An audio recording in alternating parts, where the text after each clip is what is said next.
The dust was thick that morning, mixing with the smell of 10,000 unwashed men who'd marched 1,000 miles. Death approached from every direction, starvation behind them, Turkish armies surrounding them, and the fortified city blocking their path. Yet within hours, the impossible would happen. To understand how we got here, we need to go back 3 weeks, when Frederick Barbarossa made a decision that would echo through eternity. Now, let me transport you to the scorching plains of Anatolia, where death was approaching from all directions. May 1190, the Third Crusade, history's greatest military alliance, was underway. While Richard the Lionheart and Philip Augustus sailed by sea, Frederick Barbarossa chose the overland route through hostile territory. They called him the Red Beard, and at 68, Europe's most feared warrior emperor had nothing left to prove. 40 years of warfare had made him a living legend. Yet here he was, leading 100,000 men into the heart of enemy territory. His opponent was Sultan Arslan II, the Lion Sword, master of the Turkish way of war. For 2 decades, he'd ruled the Seljuk Sultanate of Rum, controlling Anatolia with an iron fist. His cavalry archers had perfected mobile warfare, striking like lightning, melting away like smoke. No Western army had successfully crossed his territory in living memory. But Barbarossa had survived 4 decades by seeing what others missed. While younger commanders saw only Turkish strength, Barbarossa noticed patterns. The Seljuks relied on mobility and arrows, avoiding close combat. Their confidence had become arrogance. They believed no Western army could endure the Anatolian furnace long enough to threaten them. The Crusaders' journey had been nightmarish. Starting with 100,000 men, disease, desertion, and constant skirmishes had reduced them to barely 15,000. Water sources were poisoned. Food supplies burned. Every mile cost lives. The Turks harassed them constantly, arrows from nowhere, night raids, psychological warfare. Men collapsed from heat exhaustion in full armor. Horses died by the hundreds. Yet Barbarossa pressed on. His subordinates begged him to turn back. The Duke of Swabia suggested retreating to friendlier territory. The Bishop of Würzburg prayed for divine intervention. But the emperor saw something they didn't. The Seljuks were overconfident. They fought the same way their grandfathers had. They hadn't adapted to the evolution of Western warfare, specifically the devastating power of disciplined heavy cavalry in concentrated formation. The Seljuk Sultanate dominated Anatolia from their capital at Iconium, modern Konya. This wasn't just a city, it was the heart of Turkish power in Asia Minor. Its triple walls had never fallen to assault. Its garrison numbered 5,000. Its position controlled the only viable pass to Syria and the Holy Land. Taking Iconium meant breaking Turkish power forever. Arslan made a fatal error. Instead of concentrating his forces, he divided them. Part defended Iconium, part shadowed the Crusaders, the largest portion. His main field army waited to deliver the killing blow once the Crusaders were fully exhausted. He believed time was his ally. Let the Christians exhaust themselves against Iconium's walls, then annihilate the survivors. But Barbarossa had spent 3 weeks observing, planning, preparing.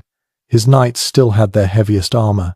His men, though exhausted, maintained discipline. Most importantly, he'd identified the Sultan's weakness: predictability.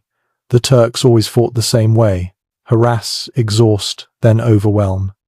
They couldn't conceive that starving, exhausted Crusaders might attack instead of defend.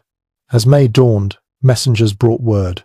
The Sultan's main army was approaching. 40,000 warriors, fresh and confident. The Crusaders were trapped between the city and the approaching host.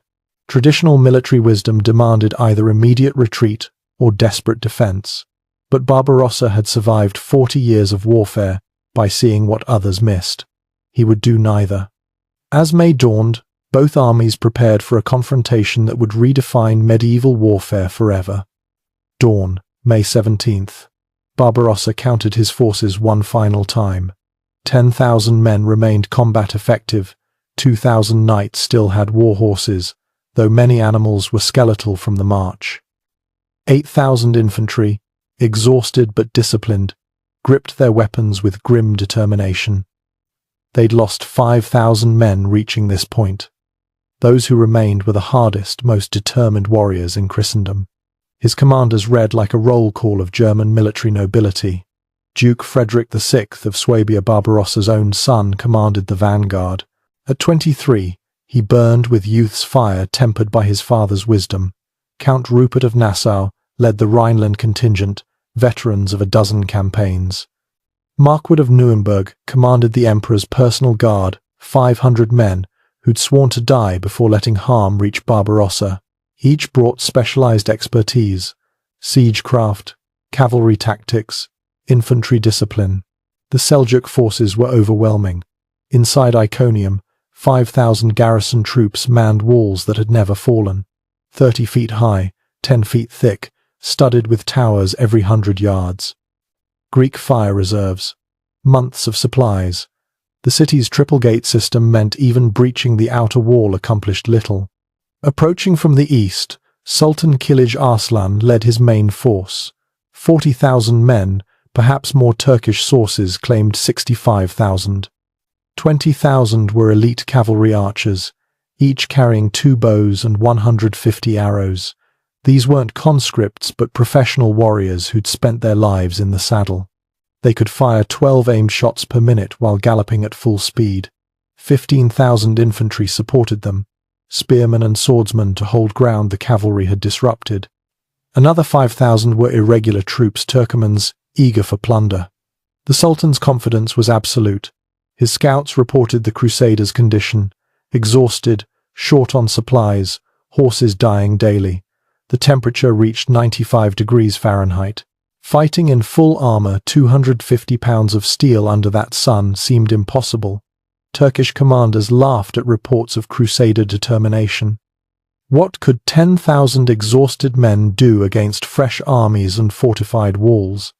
But hidden in the Crusader ranks was a weapon the Turks had never faced at full strength: disciplined heavy cavalry operating in perfect coordination. Each knight represented decades of training. Each destrier, the war horses that remained, cost more than a village. When concentrated and properly deployed, 2,000 heavy cavalry could deliver impact force equivalent to a modern tank battalion. Then Barbarossa did something no one expected. On the evening of May 17th, he divided his forces. Military doctrine screamed against it. Splitting an inferior force invited defeat in detail. His commanders protested. Duke Frederick argued for concentration. Count Rupert suggested negotiation. But Barbarossa had learned something in 4 decades of war. Sometimes audacity succeeded where prudence failed. His plan was elegant in its madness. Duke Frederick would take 3,000 men, including 700 knights, and assault Iconium directly. The garrison, seeing such a small force, would sally out to destroy it. Meanwhile, Barbarossa would position his remaining 7,000 to meet the Sultan's approaching army. Each force was now outnumbered 5 to 1 or worse. By every calculation, both should be annihilated. The psychological warfare had already begun. Turkish riders circled just beyond crossbow range, shouting taunts. They displayed captured Crusader banners. They described in detail the fate awaiting Christian warriors. Some Crusaders wavered. Morale, already low, threatened to crack. But then Barbarossa himself appeared among the men. At 68, he still cut an imposing figure. His presence, calm, confident, almost amused, steadied nerves. "Tomorrow," he said simply, "we remind them why their grandfathers feared the Iron Men of the West." That night, Crusader priests held mass. Knights confessed sins, believing tomorrow would bring death. Infantry sharpened weapons one final time. But in the command tent, Barbarossa and his inner circle refined details. Timing would be everything. Duke Frederick must breach the gates just as the Sultan's army engaged the main force. Too early, and the garrison could reinforce. Too late, and Barbarossa's force would be overwhelmed. Hidden in the Crusader ranks was another secret. Barbarossa had kept his best knights, the 500-man Imperial Guard in reserve. Fresh horses, the last the Crusaders possessed. Full armor, maintained despite the march. These men had trained together for years, capable of forming the dreaded iron wedge that could punch through any line. On May 17th, as the sun set, Barbarossa called his son to his tent with orders that defied all military logic. Dawn, May 18th, 1190. Two Crusader columns separated in the pre-dawn darkness, executing Barbarossa's seemingly suicidal plan. Duke Frederick VI led his 3,000 men directly toward Iconium's gates. The smaller force moved openly, making no attempt at concealment. Turkish sentries couldn't believe their eyes. Were the Christians committing suicide? Barbarossa positioned his 7,000 on a slight rise 2 miles from the city. His deployment invited attacks spread thin, cavalry on the wings, infantry in the center. To Turkish observers, it looked like a desperate defensive formation. The Sultan's scouts reported exactly what Barbarossa wanted, an exhausted force preparing for its last stand. The first arrows came at sunrise. Turkish cavalry archers swept forward in their traditional crescent formation. The sky turned black with 10,000 shafts, wrote a surviving chronicler. But the Crusaders weren't retreating, they were hunting.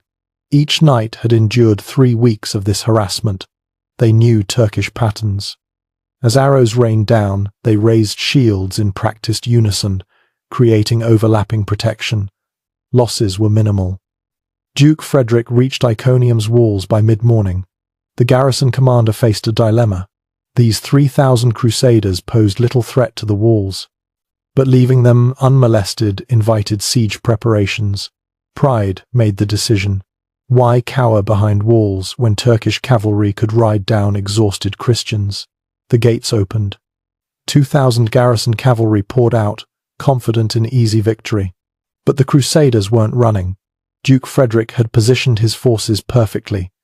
Infantry formed squares bristling with spears. Crossbowmen, the few remaining targeted Turkish horses. His 700 knights waited, patient as coiled springs. The garrison cavalry, expecting fleeing opponents, instead hit disciplined resistance. The initial charge faltered. Back at the main battle, Barbarossa played his deadly game. Turkish arrows continued falling. A few Crusaders fell, gaps immediately filled. The Sultan's main force was arriving dust clouds announcing 40,000 warriors. Turkish drums thundered, war cries echoed across the plains, Allah and victory. The crushing numerical superiority was obvious to all. But Barbarossa had been planning this moment for 3 weeks. He'd observed Turkish tactics throughout the march. They always attacked the same way, cavalry archers to disorder, followed by waves of attacks on weakened sections. Predictable, exploitable. He'd positioned his forces to invite exactly this approach. Turkish confidence soared. The Crusaders looked